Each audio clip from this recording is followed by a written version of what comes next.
Hello everyone, তোমরা সবাই কেমন আছো? আজকেও আমি একটা মেকআপ ভিডিও করতে বসে গেছি। আহ, ভাবলাম তোমাদেরকেও আমার সাথে নিয়ে নিই, কারণ একা একা মেকআপ করতে ভীষণ বোর লাগে। তাই তোমাদের সাথে গল্প করতে করতে মেকআপ করতেও খুব ভীষণ ভালো করে এসেছি। নর্মালি যা প্রিপারেশন নেওয়ার স্কিনের সেটা আমি নিয়ে নিয়েছি। আর আজকে আমি যে প্রাইমারটা ইউজ করেছি সেটা হচ্ছে এই রিকোডের রিকোডের এই প্রাইমারটা। এটা হচ্ছে গ্রিপ প্রাইমার, রিকোডের এটা। তোমরা যারা এটা নিতে চাও নিতে পারো, ভীষণ ভালো এই প্রাইমার। তো চলো শুরু করা যাক আজকের ভিডিও। আমার যেহেতু স্কিন প্রিপারেশন করা হয়ে গেছে, টোনার, ময়শ্চারাইজার এবং প্রাইমার সবই লাগানো হয়ে গেছে, তো আমি ডিরেক্ট ফাউন্ডেশন থেকে স্টার্ট করব। মেকআপটা অ্যাপ্লাই করার আগে আমি ভালো করে আগে একটু ডাইলেট করে নিচ্ছি ফাউন্ডেশনটাকে। এবার লাগিয়ে নিচ্ছি। তোমরা যাদের কাছে এটা আছে তোমরা অ্যাপ্লাই করতে পারো এই জিনিসটাকে, অথবা হাতের মধ্যে এখানে নিয়েও ভালো করে মিক্স করে তোমরা ফাউন্ডেশনটাকে অ্যাপ্লাই করতে পারো। করে এবার ব্লেন্ড করে নিচ্ছি।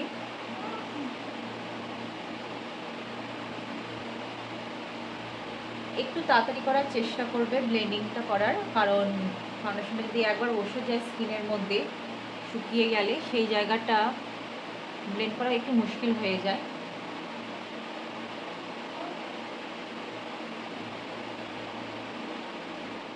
ইউজ করারই চেষ্টা করবে তোমরা, কারণ ব্লেন্ডার ইউজ করলে ভালোভাবে মেকআপটা আমাদের স্কিনের সাথে মিশে যাবে। পাউডার ইউজ করে নিচ্ছি এবার।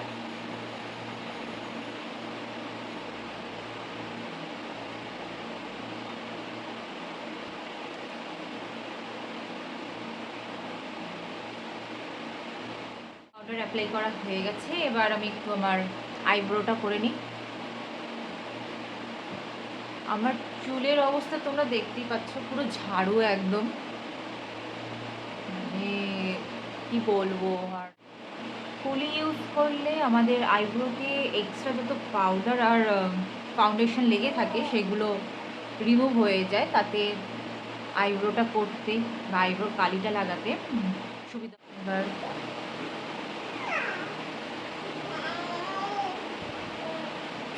আমার বাঁ দিকের আইব্রোটা একটু প্রবলেম আছে, বিকজ তোমরা দেখো ডান দিকে আইব্রোটার এই কর্নারটা আর বাঁ দিকের এই কর্নারটা, আমার এখানটা আইব্রো নেই। নেই বলতে ছোটোবেলায় একবার আর কি খেলতে গিয়ে মাঠে বান্ধবীদের সাথে, তখন আমার একটা বান্ধবীর দাঁত ঢুকে গেছিলো। তারপর থেকেই আর কি এই জায়গাটা আমার একদম ব্ল্যাঙ্ক। আর নিচের দিকটাও যতটুকু আছে, উপর দিকটা তো নেই, জানি না ক্যামেরায় কতটা কি বোঝা যাচ্ছে।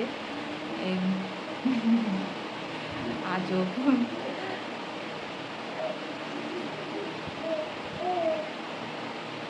আমার এই আইব্রোর গল্পটা যতবারই আর কি কাউকে বলেছি, প্রত্যেকে শুনে বলে এটা কি আদৌ সম্ভব কেউ।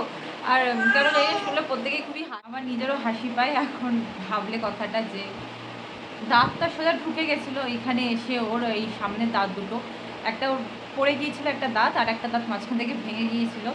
এখনও ওর দাঁতটা ওরকমই রয়েছে, এবং ওর সাথে যখনই দেখা হয় আমার ওই দাঁতটা দেখলে মনে পড়ে যেত। 9টার মতন সেলাই হয়তো পড়েছে আমার এই আইব্রো ডান আমার, তোমরা দেখতে পাচ্ছ। এই আইব্রোটাই মানে কি বলবো, এরকম অবস্থায় রয়েছে সে ছোটো থেকে, আর এখনও পর্যন্ত আমি এটাকে এইভাবেই ম্যানেজ করে। আজকে আমি একটু স্মোকি আই করার চেষ্টা করছি। তোমরা হয়তো দেখতে পাচ্ছ আমার চোখটা একটু একবার ক্যামেরার দিকে আর একবার সরে যাচ্ছে, বিকজ ক্যামেরার দিকে আমি তাকিয়ে মেকআপটা করতে পারছি না, আই মেকআপটা, তার জন্য আমাকে মাঝে মধ্যে আমাকে চোখটা সরাতে হচ্ছে। আই মেকআপ ডান আমার।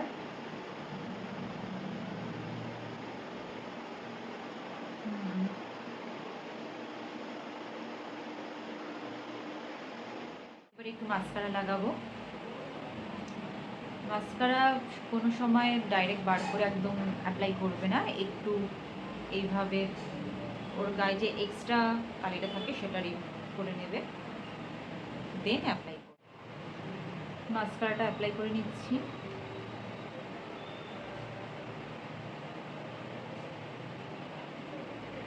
যেহেতু এক হাতে লাগাতে হচ্ছে, এক হাতে আয়না ধরে এক হাতে অ্যাপ্লাই করতে হচ্ছে, যার জন্য একটু প্রবলেম হচ্ছে।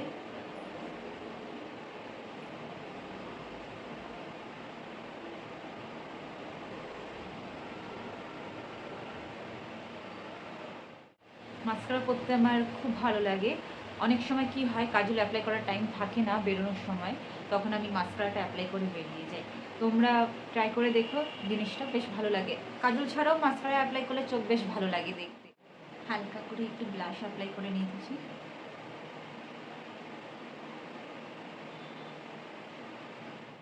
ভিডিওটা বেশি লেন্দি করব না, তবে তোমাদের সাথে কথা বলতে বলতে আর মেকআপ করতে করতে কখন যে টাইম কেটে যাচ্ছে বুঝতেই পারছি না। আমার বেশ ভালো লাগছে এই জিনিসটা। তো চলো এবার একটু লাইনটা ঠিক আছে তো, কাজ দিয়ে লিপটা লাইন করে নিয়ে আমি এবার লিপস্টিকটা অ্যাপ্লাই করে নিচ্ছি।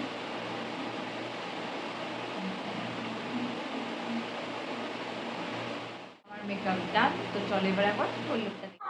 It's my final look. আজকের ভিডিওটা কেমন লাগলো অবশ্যই জানিও, আর আমার লুকটাও কেমন লাগছে সেটাও কিন্তু জানিও। যদি তোমাদের আমার ভিডিওটা ভালো লেগে থাকে তবে লাইক, শেয়ার অ্যান্ড সাবস্ক্রাইব করে দিও। Thank you so much.